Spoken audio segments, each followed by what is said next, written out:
Hi viewers, వెనకాల video చూస్తారు కదా. అసలు ఏదో ఒక సినిమా హాల్లోకి ఎంటర్ అవుతున్నట్టు, ఓ సినిమా షూటింగ్ స్పాట్లోకి యాక్షన్ చెప్పమని వస్తున్నట్టు మాస్కులు పెట్టుకొని తుపాకీ లోపల పెట్టుకొని మధ్యలోంచి తీసేసి బెదిరిస్తూ లేదా వీడియో చూడండి. ఖజానా జ్యువెలరీ హైదరాబాద్లో జరిగినటువంటి ఘటనకు సంబంధించి ఎలా ఎంటర్ అయ్యారంటే మొత్తం అటాచ్ చేస్తాం చూడండి వెనకాల.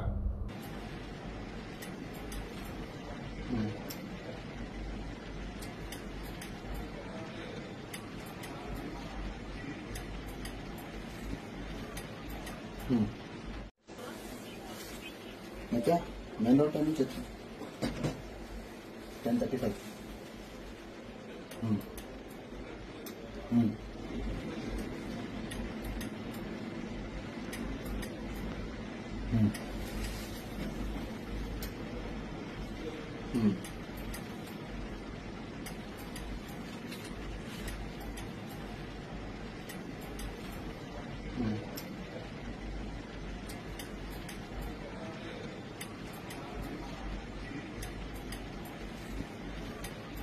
Hmm.